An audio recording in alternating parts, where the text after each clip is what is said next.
There has never been a better time than now to come join the Bellisio Foods team. Bellisio has a new contract in place with plenty of awesome perks for their employees. From increased wages, access to the free health clinic, vacation after 6 months, and much more, Bellisio Foods is committed to putting their employees first. For more information or to apply, visit BellisioFoods.com/careers.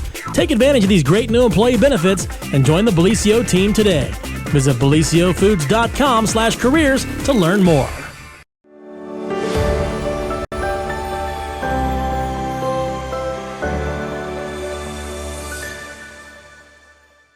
Happy Monday, everyone, and welcome to another edition of the morning show right here on Main Street TV. Hi, Pete Wilson. Hi there. How are we doing? I'm well. How are you? Okay. We rolled around to Monday, didn't we? We got back to Monday, Pete. And of course, Pete is here, which means morning news update brought to you by Nia Henry, agent for Appalachia Realty. If you are looking to buy, sell, have any real estate questions or needs, you call Nia, and you know why? Because she actually answers the phone, and she is your local hometown realtor that will meet with you and all of that fun stuff. And give her a call, 418-4135. Exactly. Yep. All right. Pete, what's going on? Okay. Well, we're coming off the weekend. We have some things to report from last week and looking ahead to what looks like it's going to be a busy news week. Okay. We never know for sure how that's going to work because we're not fortune tellers, but we know that some things are set up. We expect some things to happen, especially on the public affairs front that we'll be telling you about. But we're going to start off with a local boy makes good story. Does that sound good? We love that. That sounds amazing. All right. Well, we are referring to Ohio Deputy Attorney General Jonathan Blanton. Yes. Folks who know the family and have grown up here around Jackson, have been around for a while, they probably remember that Jonathan Blanton was our county prosecutor here in Jackson County for 2.5 terms. Served from 2001 into about 2010. In the middle of that third 4-year term, he left to take a position with the Ohio Attorney General's office in Columbus, working for then and now Governor Mike DeWine. He was Attorney General then. Yeah. And since then, of course, DeWine is the governor, and the new Attorney General is Dave Yost, and that is where Mr. Blanton is still working, and he has been doing some very, very good things. Yes. We featured this on the top of the fold front page in our Saturday paper, but the story was Jonathan Blanton received a national award. Yay! This happened very recently. He went to Washington, D.C. to get it, but he received the Senior Staff of the Year award, and this is a national award from the National Association of Attorney Generals. So we're talking about all 50 states. We're talking about one Attorney General or one Deputy Attorney General, some staffer that receives this award. And it happened to be Jonathan Blanton. And it was for a very good reason. Jonathan Blanton was a major player in, I'm sure people have heard references to it. Maybe they don't know a lot of details, but the opioid settlement that came out of Columbus, where he would work behind the scenes mainly. People who were involved pretty much knew what his major role was, but he worked behind the scenes to get an 8.8,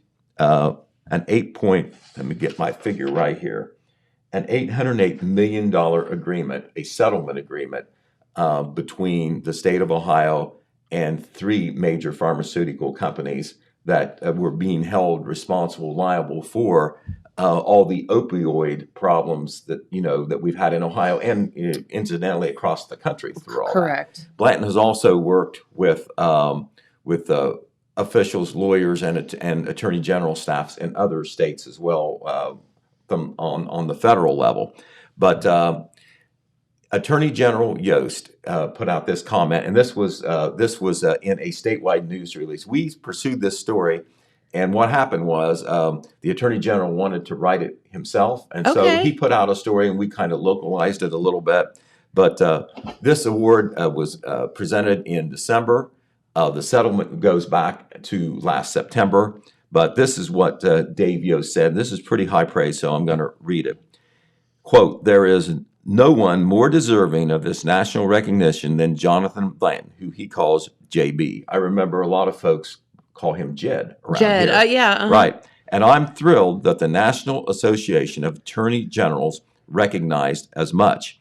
JB's passion for holding the drug manufacturers and distributors responsible for the devastation they wreaked, and his commitment to ensuring that hard-hit areas of Ohio would not be forgotten in any approved settlement was nothing short of amazing. So that's a pretty nice comment. And of course, the opioid scourge was everywhere. We still have problems with it. But as you know, it seemed like the poorer counties, including our own Jackson County and Vinton counties, were harder hit proportionally with the opioid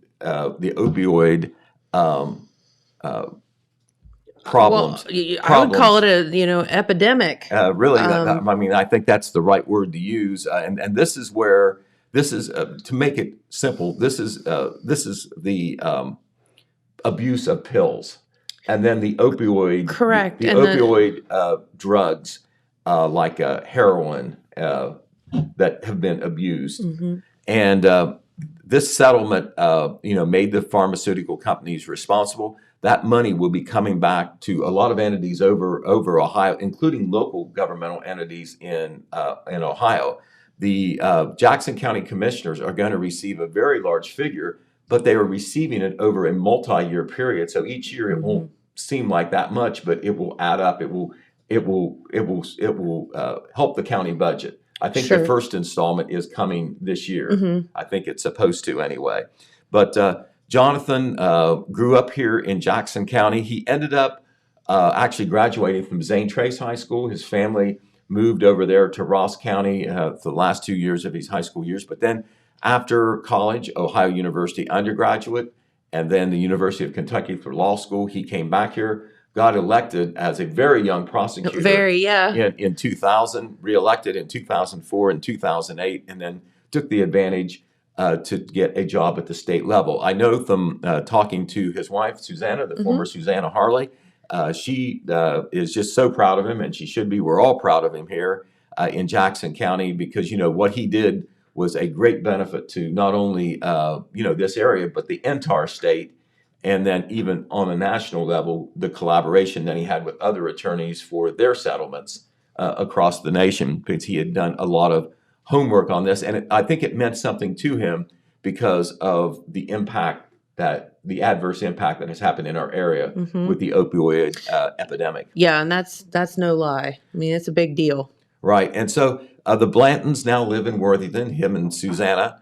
They have 2 teenage children, Nina and Vincent. And Susanna messaged me yesterday, after the story came out, and said their heart is still very much in Jackson County. It's just that's where his job is now. Yeah. I think they do enjoy themselves in Worthington too. And of course, he's doing a great job with the Attorney General's office. So that is our local boy makes good story for the day. Yay! How about that? Round of applause. And that story, of course, in the print edition of the Telegram on our website, which you can see.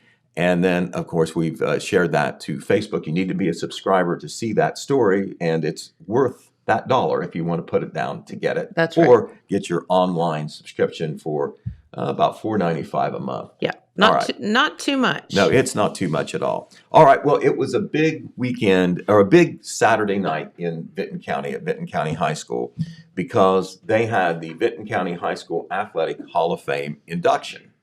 And they treat this as a very important event because, it relives some of the glory teams and individuals who have, made Vinton County proud over the years.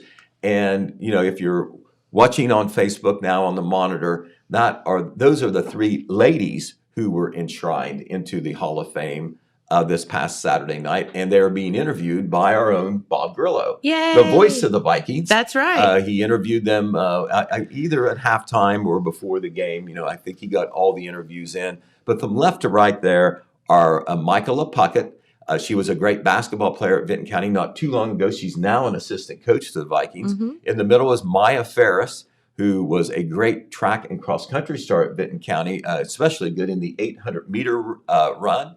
And then you have Christian Collins Emmert, who graduated in 2006. She was good at about everything, 13 varsity letters. Wow. Softball might have been her great sport. She never had her tennis shoes off, I'm guessing.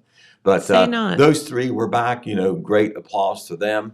Tim Oozley was the young man who was inducted, a great football player at Vinton County, went on to play at Muskingum College. He is now an assistant coach for the Vikings. He went back home to Vinton County. Not sure whether he teaches or not, but I know he is an assistant coach for the football team. The other inductee, it was a group. It was the 2007-2008 Vinton County boys basketball team. That was one of the better basketball teams that Matt Combs has said. And when you say that, you're saying a lot because his teams always seem to have winning records and win championships and go far in the tournament. But this team went all the way to the district championship. I think they got beat by a very good Greenfield team that went on into the regionals that year. And Bob Grillo's own son, Andy Grillo, was a point guard on that team. Oh. So he got to interview his own son there as part of the coverage of that induction ceremony. Speaking of coverage, we will have it in this week's paper, The Telegram. The intrepid Red Thompson working on this, photos, coverage on what those athletes and teams did to earn their induction into the Hall of Fame. And so be looking for that this week in The Telegram, both in print and electronically as well. That's exciting. There's another story coming out of that night in Vinton County, but we'll get to that when we get to the sports. James just showed me Oh, he did? Okay, well... like the game itself? Right, well, the game itself Holy was something. moly. It was, Okay. it was something. We will get around to that. We will get around to that. But now we're going to go, since, we're a globe-trotting news department, we're going to go down to Atlanta, Georgia.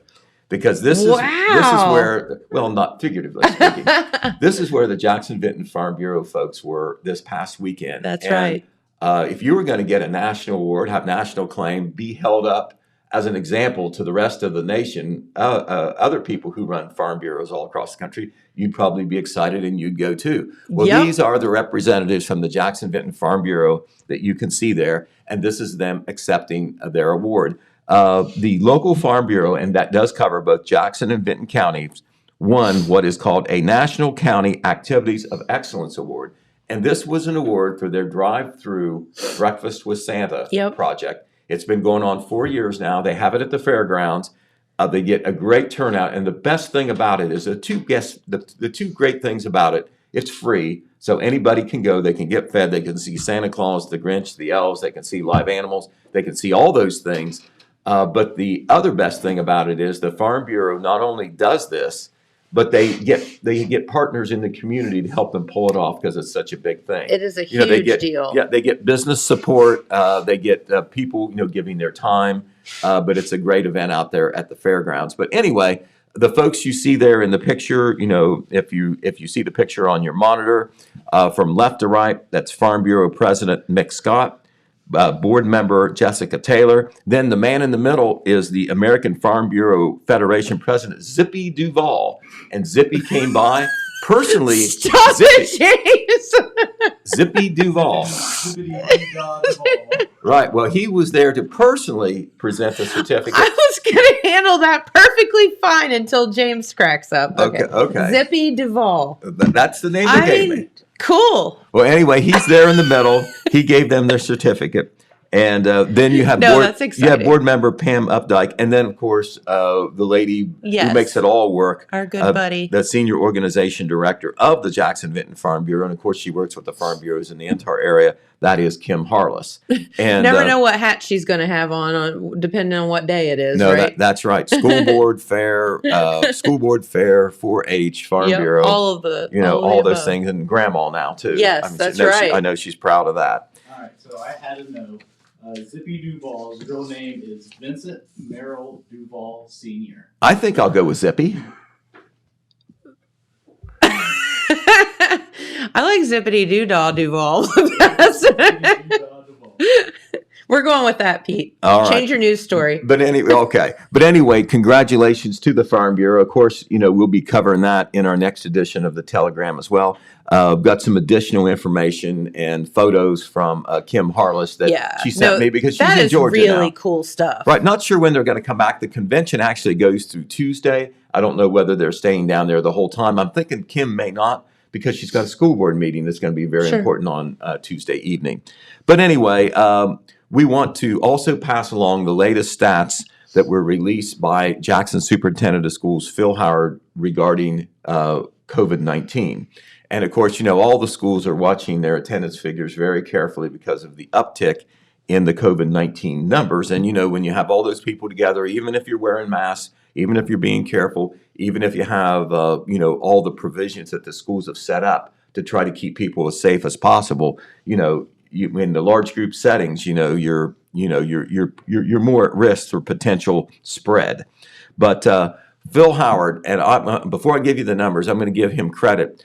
He gives out these figures on his own. We don't have to go to a website. We don't have to ask a question. Yeah, no, and I'm he's not very judging anybody else. I'm transparent. just saying he feels that he should share these numbers. Absolutely. And he goes one step further than just compiling them and giving them out if he has to or posting them. He actually sends the information to us and asks us to put the word out because he wants people to know where we stand. And where we stand is this. The number of cases went up during the week of January, starting January 3rd and ending on January the 7th. On January 3rd, there were 87 student absences at Jackson High School, 70 at Jackson Middle School, 46 at Northview Elementary, 46 at Southview, and 50 at Westview Elementary. Okay, now we're going to do the comparison. Those numbers increased overall as the week went on, and the updated numbers were 111 at Jackson High School, and that compares to 70 at the beginning of the week. Whoa. 83 at Jackson Middle School compared to 70 at the beginning of the week. Then 68 at Northview as compared to 46 earlier in the week, and so on. So, you're looking about maybe a 30% increase or more. And some, it can vary with the schools, In obviously. a few days. And also, I guess the silver lining is that the numbers improved very slightly the last day in the Jackson City schools. So we hope that that's a sign that maybe we've hit the roof on that and it's going the other way. And he was hopeful that the 3-day weekend that is going to come up, later this month for Martin Luther King Day might be a good thing. Yeah. For an extra day of separation there. All right, we're now going to talk about an issue that the Vinton County Commissioners are having to face, as well as the Vinton County Pilots and Boosters Association. That is the booster group that takes care of the airport. They do a lot of work there. They put on the air show every year. There's serious problems. Barbecue chicken. Structurally, yes, they have that. There's serious structural problems with the airport terminal building. Oh, no. There is a overview of the airport terminal building there north of MacArthur. About 6 miles, but there is a closer look at the crack in the bricks there. Yeah. Now that does not look good. We're not engineers and we're not architects, but that obviously is not good. They have hired a firm to make an assessment on what they should do, or the extent of the damage at least, and then they'll decide what they do. But they feel there's probably going to be two options: put money into the building to repair it, or if it's going to be that expensive, consider a new terminal building. Of course, they would have to get the money for that. Sure. Now, we do know that the federal government has allocated even large and small airports some money lately. I think Vinton County recently received $110,000. We're going to talk about that on the news a little later on. But perhaps this money, could be used to help with that project. At least help with that project. But we will see what happens there. That is an issue once again for the Vinton County Commissioners, the airport terminal. All right, speaking of Vinton County, interesting situation in the village of Hamden. Of course, the year following an election, brings some new faces. Well, in the general election, Terry Wiseman was re-elected as the mayor. Okay. That is Terry right there. All right, on December the 31st, in the evening, Terry Wiseman resigned before his second term was to begin. Oh, okay. And by law, from what we understand, when the mayor resigns, the council president gets put in as the new mayor for the remainder of the term. And that man is Chuck Boyer. There is his picture. Chuck is well known in Vinton County. In addition to being a current councilman, and he had been the council president heading into the end of the calendar year, he also has been a deputy sheriff. He's been the chief deputy. He ran for sheriff one time, did not get elected, but very well known in Vinton County and especially in Hamden. An interesting angle of this story is that if you remember the lessons that we've given you here on TV, Chuck Boyer was defeated in the last election. Remember, he was the one who got beat by one vote they by had Dale McManus. Yeah. Correct. I remember that. So if Terry Wiseman would not have resigned until after the first of the year, Chuck Boyer couldn't have become the mayor because he would have no longer been on council. It would have been the new council president who was appointed very recently. His name is Mike Clare. He was elected in the last election. Wow. We've had some crazy election stuff lately here in the area. So Chuck Boyer is the new acting mayor. Okay. I probably shouldn't say acting mayor. He is the mayor by state law, and he will serve, I understand, the remainder of the term, or at least until the next election. We may have to get with the Board of Elections and the Secretary of State on that. Okay. But he will serve at least until the next time that there could be an election on the village level, and that would be in 2023. 2022, an even-numbered year, they don't have elections at the municipal level. So for the time being, Chuck Boyer is the mayor of Oak Hill, and he replaces Terry Wiseman. And Terry Wiseman, we did talk with Terry Wiseman. Red Thompson had him on the phone talking to him.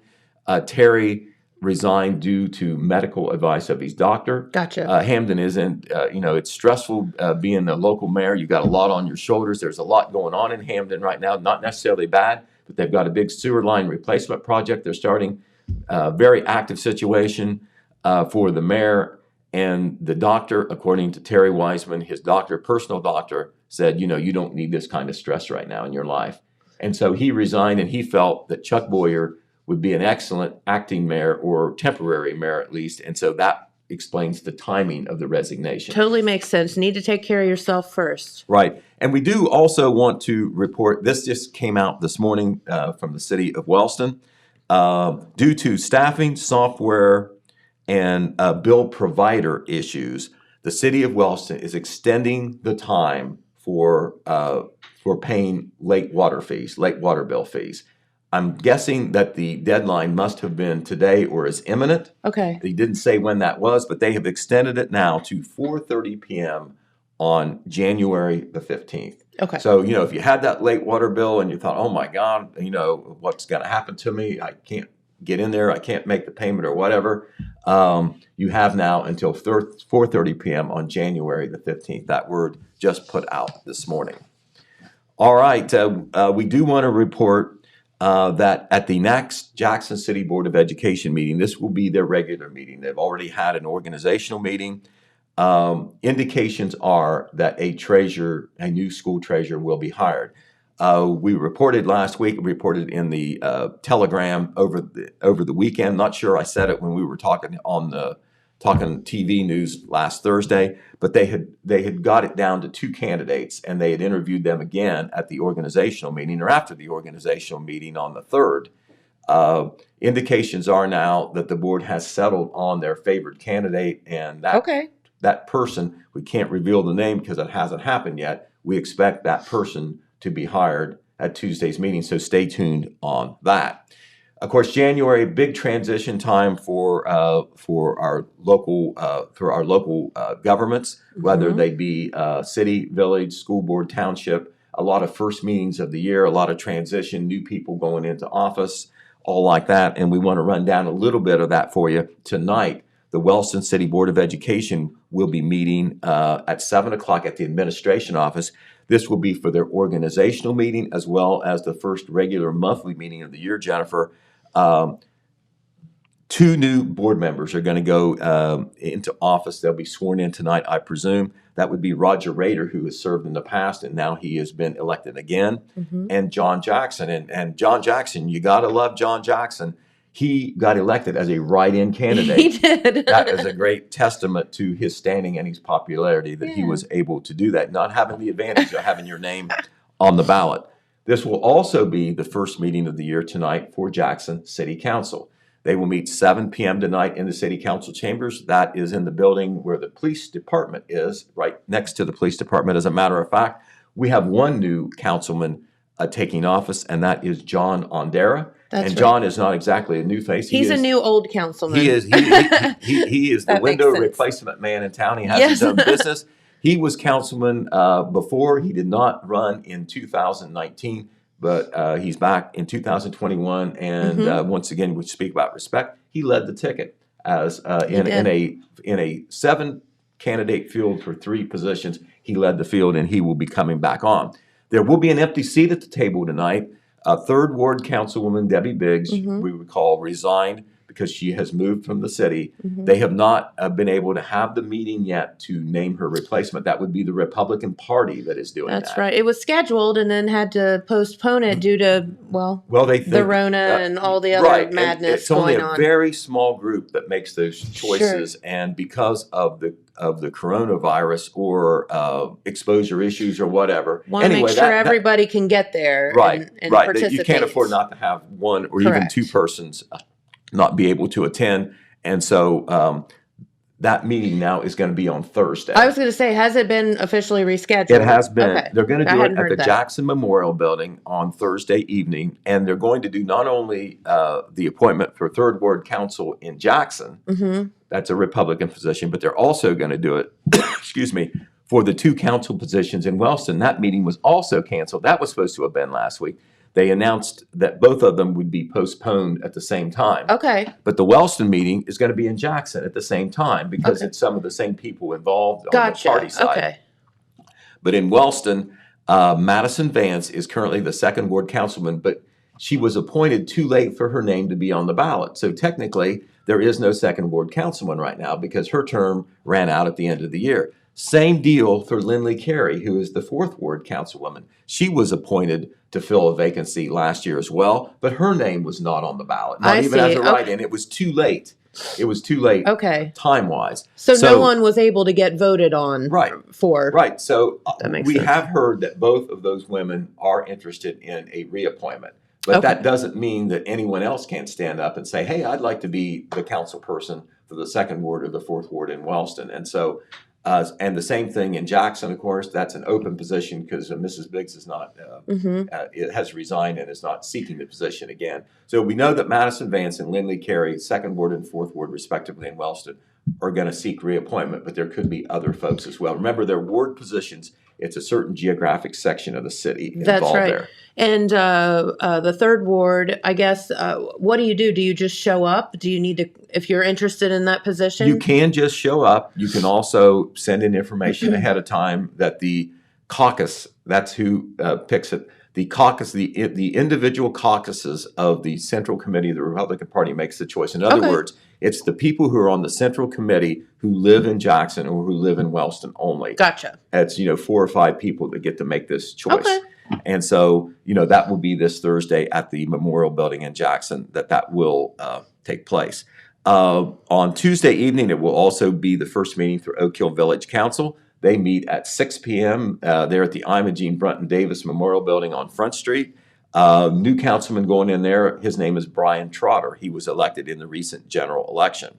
First meeting tomorrow morning for the Jackson County Commissioners. It was not an election year for them, so it's the same 3, Paul Howler, John Hensler, and Donnie Willis, but it will be their first meeting of the year to do reorganizational business. The Vinton County Commissioners already met last week, but they will be meeting again. Their meeting date is on Tuesday as well. Tomorrow night, Jennifer, the Vinton County Local Board of Education will have its first meeting of the year. 2 new folks going on. They are Scarlett Newton and Laura Martin. Cindy Strasball was also elected, but she already was on the board. Okay. So those 3 were elected.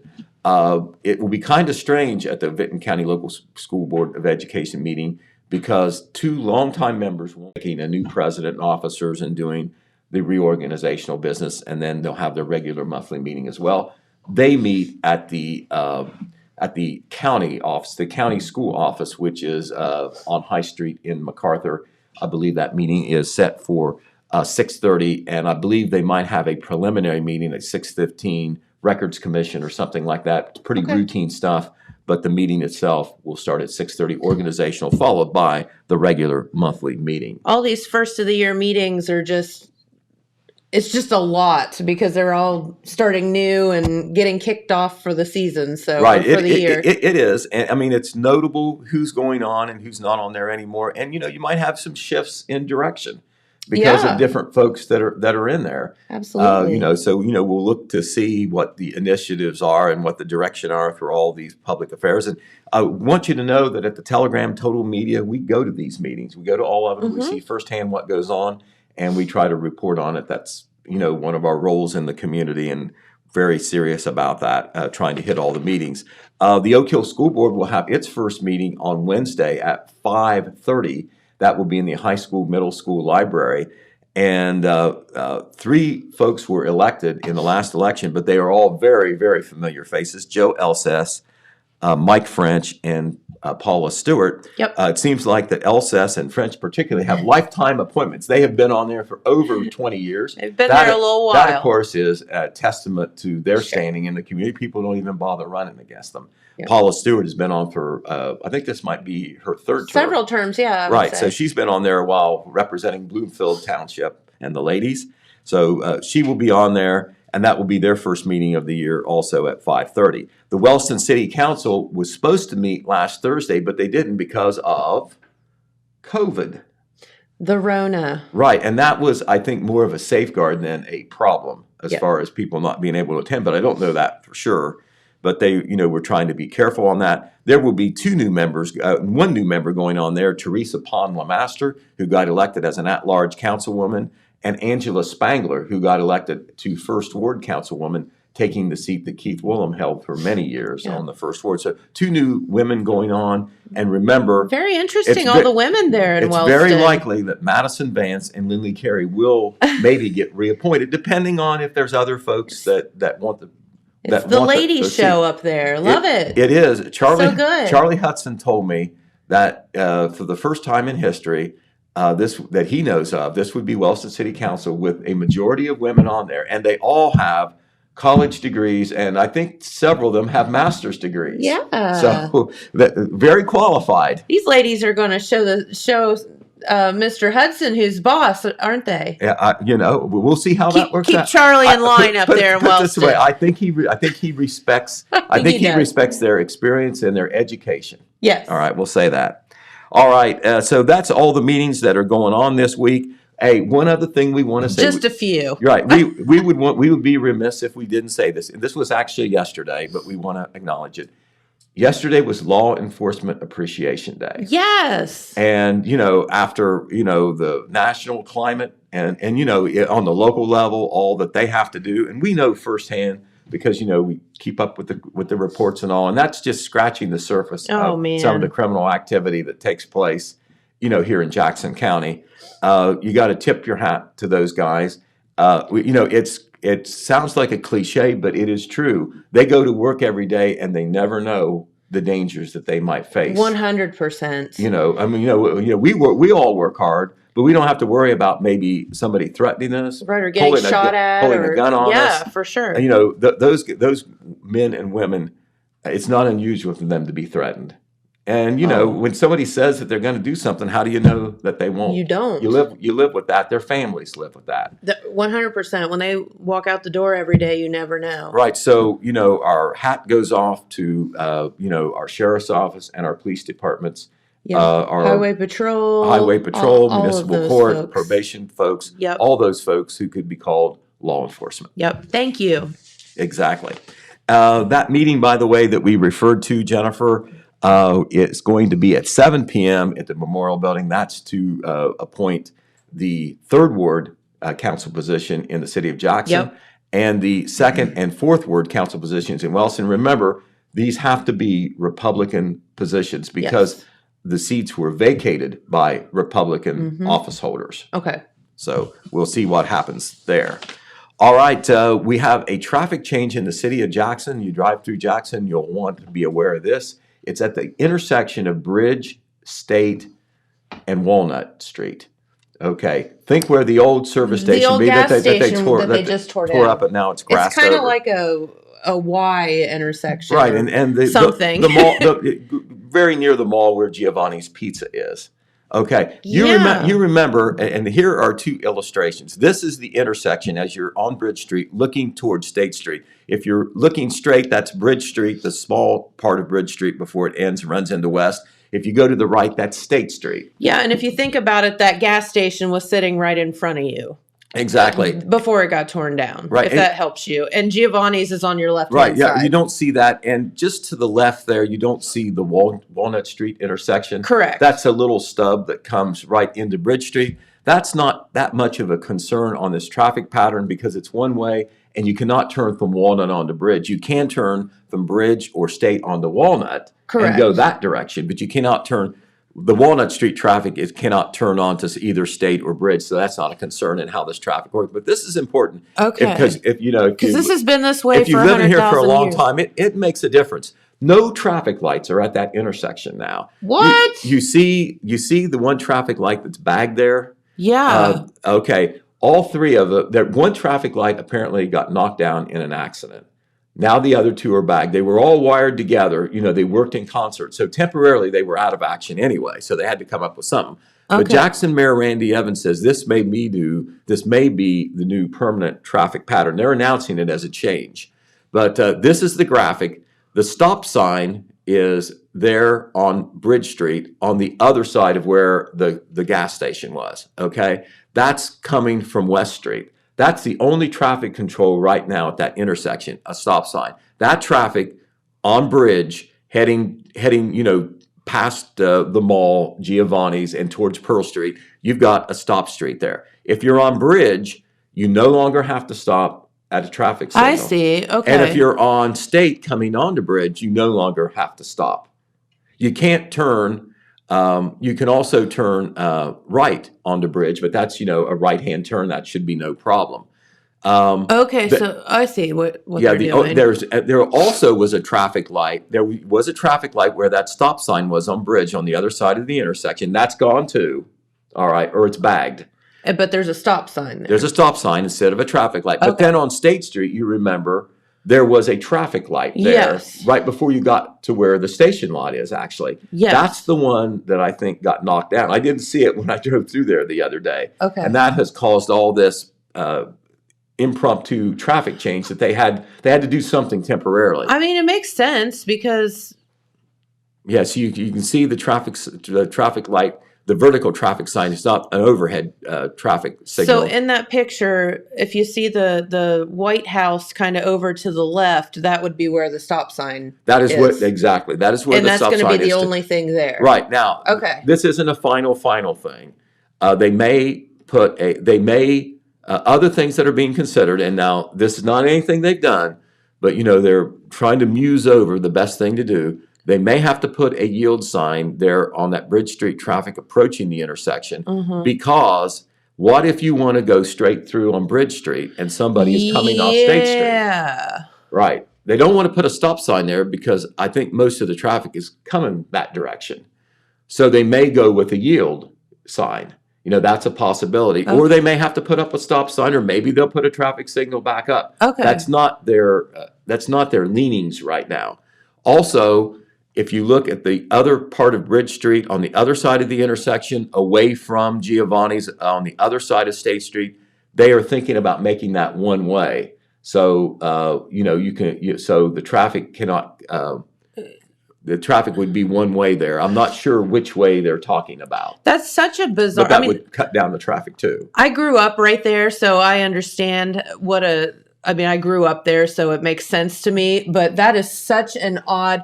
So if you're looking at that picture again, but like behind where the gas station was, if you look, see where the white line is, if you would drive straight through, there was the gas station. But that's like just a triangle piece of grass that has some a couple of houses on it, and then there's streets all around it. So it really is an odd setup as far as the streets go anyway. Right, and you've got Walnut Street there too, and then you've got people coming in and out of where Giovanni's Pizza is. There's a whole there's more than Giovanni's Pizza, but that's the only active business there, I think, right now. But like Walnut, you have to turn onto Walnut to get to the drive-through at Giovanni's, so that's used quite a bit. So yeah, it's just a really when weird you're going there, just pay attention because it's different. It's different.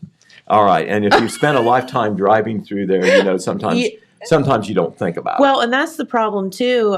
You think about down by like Hubbard's office now, Mm-hmm. where the old Milton Bank, when they put that turn lane in there, and it confused everybody for years because it hadn't been that way forever. So just pay attention when you're driving. Okay. All right. Okay. And we'll have that graphic and that picture in the paper Okay. and online as well too. And you can study it and then maybe take a little test drive through there. Yeah. Because, It's kind of like when you hit the roundabout for the first time and you're like, I have no idea what to do here. I can handle the roundabout in Jackson. Some of the others, They get a little hairy right. sometimes. Well, all it takes is for somebody else not to pay attention to the roundabout. That's or else the it's just not problem with you. the roundabout. It's just not you. And the thing on the roundabouts, it's funny because if you're too cautious and you're going too slow, or you're stopping to make sure, the car behind you doesn't appreciate that because they think that you should still be moving. Correct. So, Like you dumb, you should know. You want to talk about freaky, get on a roundabout in a country where they drive on the left side of the road. oh boy. Okay. Yeah, been there, done that. That's super confusing. Okay. Let's not do that. Let's let somebody else do the driving in the foreign country. Like, we're going the wrong way. All right. Well, we have some softer stuff to report to you that is noteworthy. The Vinton County Wild Turkey Festival. They didn't even know they were going to have one last year. Remember, Correct. It's on the front end of They're coming the off where first. everything was shut down. Yeah, they they're didn't the know first whether they were going to ones. be allowed to do it or how they were going to be able to do it, and they got one off. Well, this year they're way ahead on planning compared to last year, which you would expect. But they've already announced one of their main entertainers, and we know her, Jess K. Adams, Yay! who Our we've good had on friend. TV. And now, and she was at the county fair last year. Yes, Just love her. Just a great personality, and of course, a talented singer as well. She is going to perform the Friday night at the Vinton County Wild Turkey Festival. That, of course, is the first week in May. Her date is on Friday, May the 6th. Not sure what time, but it will be in the evening. And she will That's be awesome. one of the main performers at the Turkey Festival, and hopefully, we'll be able to maybe get her in here on the air and I would love talk that. to her. We really enjoyed having her both on the radio and the TV And fancy, too. last year. And the Wild Turkey Festival has already announced a tentative schedule that we're going to be sharing with you. Oh, good. But once again, that is the first full weekend in Listen, May. it'll be right around the corner. It always creeps up really quickly. Right. And so it's going to be like May 5th through the 8th. Sure. If there is any, like for instance, if April falls on that Thursday, it will never be that weekend. It's always the first full weekend in May. All right. Well, I want to tell you something that I really appreciate. I appreciate going to the Marquee exhibits when they have a rotating exhibit, and they Yes. started a new one last Thursday evening. And of course, Yes. it was Dennis Reinhardt's Hidden Southeastern Ohio. Of And I know course. you talked with him for We did. last week, and you learned a whole lot about it. Well, you need to go in Absolutely. person and see his great photographs. I went on Thursday evening. This is a picture of him beside one of these photos from the Hocking Hills. That's one of his favorite areas. Yep. Not surprised about great picture opportunities there. But he also took pictures. He took pictures in 4 different area counties, a lot in our own Jackson County and Vinton County. One of the places he took was Moonville, for instance. Uh-huh. There is the famous iconic tunnel there, a great photograph that he took. It looks like it was taken in the fall, maybe late fall. Yep. But beautiful picture. He has 40 photographs there, Jennifer. Love it. And this was one of my favorite visits to an exhibit because I like photographs, I like nature, I like the outdoors, and I've never seen some of these places, and a couple of them I've never even heard of. I know. Right, well, he was talking about some places when he was here. I was like, how do you find these places? Well, Dennis found him. He's already an outdoors lover, nature lover. He is. Used to hunt. I think now he fishes a lot more than he hunts. But since he retired from teaching about 10 years ago, he's had more time. And to his credit, sure, he likes to take these pictures and have them for himself, but I think he wants to share with others. Sure. Part of the educator in him a little bit. Yeah. And I'm sure that some of these places have never been photographed in a professional way where they're shared the way Right. Dennis is in this exhibit. Very well, aptly named Hidden Southeastern Ohio. Yes. And he said that one of his favorite areas to photograph is called the Colton Area Wildlife Yep. Refuge. And I bet a lot of people don't even know what that is. They would guess that it's around Colton, and it is. It's to the east of Colton. And he says that there are 2 large waterfalls and 5 smaller waterfalls there, including Ophir Falls.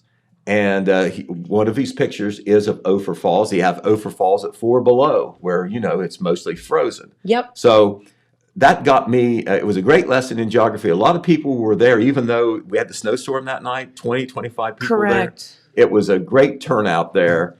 And you just need to go see his photos. He's proud of them, and he should be. And they're great to see. And it's just like we've said, in conversation with him, I'm sure it came out in your conversation. It's not like you got to get in the car and go 4 hours to see scenery. No, and we've mentioned this here on the program numerous times. People travel from all over the world to come to our area. Well, and the Hocking Hills And is we up need there. to appreciate that. And Yeah. he does, and he captures it in these photos. He does, and a lot of those places in Jackson and Vinton counties, you got the Hooper Hollow Wildlife Area. Yep. You've got the Liberty Wildlife Area. You've got the Colton area, Wildlife Area. You've got the Vinton Experimental State Forest up there. So I'm sure, I know he had thousands of pictures he could choose from. And Sure. he chose 40 of his favorites. But if you want to see that, you have until Thursday, January 27th. Okay. Right here in downtown Jackson, 269 East Main Street. 12 to 5 p.m. Tuesday through Thursdays are the regular gallery hours. I know that sometimes arrangements can be made to maybe see the exhibit at other times. You need to know somebody for that to happen, or make a contact. Or give him a call. Right. So, but it's there, and it's free. It's free, and we can't say that enough. So, and that will be until the 27th. So, congratulations, Dennis Reinhardt, on his photographic exhibit, Hidden Southeastern Ohio. That's right. All right. On Wednesday evening, the Jackson Area Chamber of Commerce is gearing up for one of their business after hours. If you remember, we had one here, Jennifer, not too long We ago. did, to show in off December. all of our new digs on the total media side. That's right. Including our TV studio here. But on Wednesday evening, the business after hours is going to run from 5 to 7 p.m. and it's going to be at the Hubbard and Daniels CPA office. Yeah, so you can check it out. Right. If you weren't there for their open house earlier in the year, they moved in there last September, I think, August, somewhere in there. They had an open house later in the year. Well, now they're going to host a business after hours. Susan Daniels has always been a big supporter of the chamber. She's the current secretary or treasurer for the chamber. She takes care of the money. And there's going to be food and drinks will be provided by Hubbard and Daniels. Admission is free to all chamber members. And they're going to have a special guest there, David Riepenhoff, who has Wellston connections. He is an attorney with Fischel, Downer, Albright, and Riepenhoff, LLP in Columbus. He has received some notoriety lately for his work as an attorney. He will advise and represent employers of all shapes and sizes on the labor and employment law issues. They thought this was a great person with local connections to come down and talk to the local business people about some of these issues where, they may not do it on their own unless something's going on. They'll be able to get some advice, direction, information, education from a real pro in David Riepenhoff. And again, what's the day and time on 5 to 7 p.m. this Wednesday evening. This coming Wednesday. At Hubbard and Daniels. That's 400 East Main Street. That is the old Milton Bank building. That's right. All right. James, when are we going to have Larry Zorns here? Tomorrow. I know The Larrys. I know he was coming in as one of our favorite persons. Isn't Yep. he? What a nice man he is. And the other Larry's coming too, I think. Okay. Well, Larry and Larry, without Daryl. All right. Okay. The pre-1890 Indoor Trade Fair will be at Cantor's Cave 4-H Camp this weekend. On Saturday and Sunday. I'm not going to say too much about that because Larry's coming in tomorrow, but that's something to look forward to. It is very nominal cost so for admission fun. there. Nominal cost for admission. If you dress up like a frontiersman, I think they'll give you a price break on top of that. But you'll see things out there. It's living history. And there's things you can buy, many things you can buy. You're not going to see them anywhere else. That's right. You're not going to go to Walmart and see these things, or even any specialist shop here in Jackson probably. It's vendors, sutlers they call them. That's an old term for dealers. They're going to be selling these things that represent yesteryear, everything from books to coonskin caps to guns. They have candy or foods. They have everything. soaps. They You have can- blacksmithing. Right, and you can go either Saturday or Sunday out there, so you want to definitely do that. Also, this Saturday, we want to tip you off to the Oak Hill Fishing Tackle Swap Meet. this Saturday. That's going to be at Oak Hill High School from 9 to 1 p.m., and that will support the Oak Hill High School's bass fishing team. I think they'll be here on Wednesday, won't they? This is actually Cool. this is actually a school group. School kids are in it, and they have done very well in these bass fishing. Did you know that was a thing? Bass fishing team? Right. Well, So cool. education is Love it. is a many splendored thing. Yeah. So that is going to be on Saturday. Of course, you can support the fishing team by going, but you can obviously see and buy a lot of different things from the vendors that day. Yeah. I know that they'll be talking lots more about that, whoever comes on Wednesday. We're excited about that too. All right. And then a couple other things we want to tell you that we didn't tell you before. We didn't acknowledge the Oaks United organization that did their 10th annual Growing Oaks Christmas giveaway. They're the charity organization that support the schools down there, especially needy families that are associated with the schools, students who go to Oak Hill Elementary School. They did their Christmas food package project that they do every year, and they served 290 students representing 102 families. And this was a great charity drive by a lot of good folks, mostly from the Oak Hill area. And so we want to appreciate those folks. Marsha Workman, Larry Brisker, Alicia Lloyd Kamer. There are some of the names there. We also want to acknowledge, we haven't said this is a long time ago, but remember Nathan Kitts did his Thanksgiving dinner out there? He did. Wasn't that an amazing thing that he did? Yes. And Nathan carry out and Thanksgiving Holly dinner. they're just awesome. Right. And we know they can do the brisket and stuff, but That's they right. did the Thanksgiving meal. They branched out a little bit. Well, guess what? They served over 500 people that Can day. you believe that? I'm not surprised that there was that kind of turnout, but somehow they fed them all. Yep. Right. So congratulations to Nathan Kitts and everybody. I know he had a lot of sponsors that helped make that happen. Out at Rowdy's. Yep. Exactly. And So thank them when you see them. exactly. Christina Sexton Inbody, let's thank her. She's a staffer with Good Shepherd Wesleyan Church, but she is also the wheel with the Ladle of Love program. They do a monthly meal. Yep. Well, they did one on Saturday, January 1st. Okay. A holiday meal. They will always Yeah. center a monthly meal around the holidays, or they do an extra meal because, people are home and, maybe they don't have families, maybe they Sure. don't have the means to have a nice meal. They serve 278 meals, which is not double, but close to double to what they normally do with their monthly meal. This is takeout meals and delivery meals as well, all around Jackson County. They had the traditional pork meal, because pork roast is kind of like the traditional thing. You got to eat pork to and serve sauerkraut on New Day. Year's. Yeah, my mom always had the pork and the cabbage, right? Yep. I don't know whether your mom did that. Yep. But the pork and the cabbage, silver dollar in. Is that what your mom did? I don't know. What is it? You put a silver dollar in for good luck. Oh, I don't know. I never had that. Yeah, now you My got to mom find was it. cheap, I guess. Now you got to find it. Well, you got to be careful, when you put that first big Don't bite want in to your eat mouth. it. Right, exactly. And, we watched the silver dollar before we put it in there. Oh, well, that's good, especially with the COVID and all. All right, we're going to turn to sports real quick. Do you realize that we have a young man, just a sophomore right now at Jackson High School? He was the place kicker last year. He'll be a junior next year. Ethan Crabtree. Little Amanda. Who has worked his little buns off and become one of the best place kickers as far as his recruiting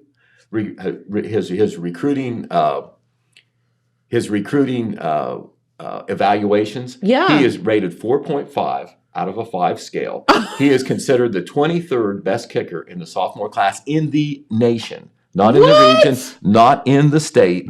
That's crazy. That is based on the results from the Coles kicking camp that was held. Wow. That is a picture of Ethan right there getting ready. You can see number 4 getting ready to kick a 36-yard field goal against Tri-Valley. We put this story in our weekend paper. Got a lot of hits off Facebook when we shared it to Facebook. A lot of people interested in this, but he is considered a 4.5 star on a 5-star as a sophomore. Remember, he is only a sophomore, and he's come very far. As a freshman, he was on the team, but he was the second string kicker. So he was waiting his turn. But here's what he's done. He showed his leg strength above his class on kickoffs with a 66-yard, 3.8-second kick. Now you kick off from the 40-yard line. That means you're kicking it 6 yards into the end zone. Yes. That's what they do in college. Yes. All right. So he's already doing that. And he also hit a big ball during the kickoff that went 57 yards, hanging 3.4 seconds in the air. And he's also increasing the distance on his field goals. So I know that he is capable of kicking them from long distance already. So Sure. he is going to be a great asset to the Jackson Ironman football team the next couple years. He's also on the soccer team. Surprise, Yes. surprise. Surprise, shocker. So congratulations to Ethan Crabtree.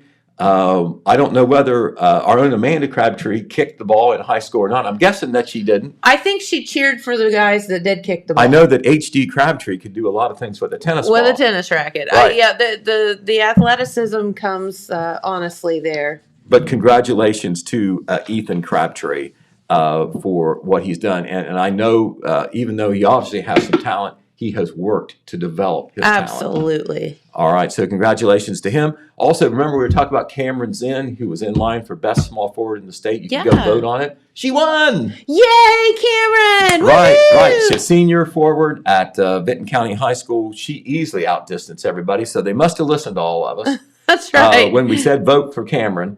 I'm sure there's other great small forwards in the state, but she has to be one of them. So we certainly want to credit her. There she is playing in the state tournament last year. Very good. Around to that big sports story up at Vinton County. Holy moly, what All a right, game. The Jackson Ironmen go up to play the Vinton County Vikings. So it's already a big deal no matter what happens, right? Two It is. rivals going at it. Hall of Fame night. Hall of Fame night, so it's already excited, a big crowd at Vinton County. The Vinton County Vikings do a great job in the first half. They lead 37-26 at half. And I'm telling you, the Jackson Ironmen hang their hat on defense. Sometimes they give up 30-some points a game. Vinton County had 37 in one half. So they did a great job. Well, in the second half, the Jackson Ironmen came back, and at the very end of the game took the lead 62-61. Jacob Winters hit a foul shot to give them a 1-point lead. Okay. So timeout's called. Vinton County has, I think, 5.8 seconds to go to make something happen, score the winning basket. Yep. Eli Radaball gets the ball, and he goes the length of the court, and that's Eli taking a shot in another game against Zane Trace earlier this year. But he takes the ball the length of the court. I think the Ironmen were maybe expecting a couple other players who often score more to maybe get the ball from him. Yeah. Well, he never stopped. He drives. Oh, he just kept going. He drives right into the lane and puts up what they call a runner. That's not a layup. That's a runner. You know, I mean, you're in the move. That's what separates a good shooter from a great shooter. I mean, a lot of people can shoot if you're just standing still and you got time. Right. All right. Well, you know, he's on the move, banking it in, went around the rim, and by golly, it went in there, and the place erupted. Vinton County, 63, so Jackson, crazy. 62. You know, Do we have that video? No? Okay. To me, I saw the video too, though. It's a win-win thing. You should see it. It's crazy. It's a win-win thing. Whoever wins, you're happy because they're our local teams. We know those kids. So great win for Vinton County. A hard luck loss for the Jackson Ironmen. Give them credit for coming back. What a game! It was a great game. A lot of fans there from both teams, and of course, the great thing about high school basketball, there's not much time before you saddle it up again. And so, you know, we've got a lot of games on our basketball schedule this week. I'm sure they'll be promoted on our social media and on the radio as well. But, you know, we cover the boys and girls basketball teams from both Jackson, Wellston, Oak Hill, and Vinton County, both the boys and girls basketball teams all season long and through the tournament. Yeah. So stay tuned. That's right. Lots still to come. All right. Is that all, Pete? It's 10 o'clock. Man, you timed that up perfectly. Well, I thank you for the monitor there, so I know. No, that's amazing. And so much stuff going on, as you said, just from the beginning of the year meetings, whatever it may be, to sports, to, you know, everything in between. Right. And this is the place man. in this building. You know, we're going to try to keep you informed through the newspaper, through the radio, through the television. And That's right. And we can also That's what we're here for. give you great looking T-shirts, signs, banners, the whole 9 yards as well. You've we ought to got get it. Stacy Walters here to talk about that sometime. We should. She's one of the best kept secrets in Jackson County, Stacy Walters. You're correct. With zip printing. Pretty good idea, actually. It is. Well, yes, I love that idea. Love that. she's going to kill us, but she'll just smile through it because that's what Stacy does. While she's killing you. Well, she's. You know, who knows? You might get a free T-shirt out of it. Maybe. I like that idea. Okay. All right. Well, Pete, thank you so much for spending your morning with us. We greatly appreciate it. That's okay. We appreciate it. That's right. It's a friendly place, the TV studio. Hey, we try to be. Right. Everyone's welcome. Right. We will be back tomorrow with the Larrys to talk about the indoor pre-1890 indoor trade fair tomorrow. So that's always fun.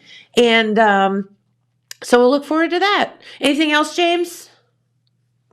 Nope. Okay. All right. Cold the next couple of days, but then the temperatures pick back up again, back up into the 40s. So, but overnight, still a bit cold out there. Right. We've gotten by pretty well so far. We have. We shouldn't complain too much. Right. So, all right. Have a wonderful day, everyone. Thank you so much for tuning in. And we'll be back here tomorrow with the Larrys. So until then, thanks for watching and stay warm. Have Bye-bye. a great day.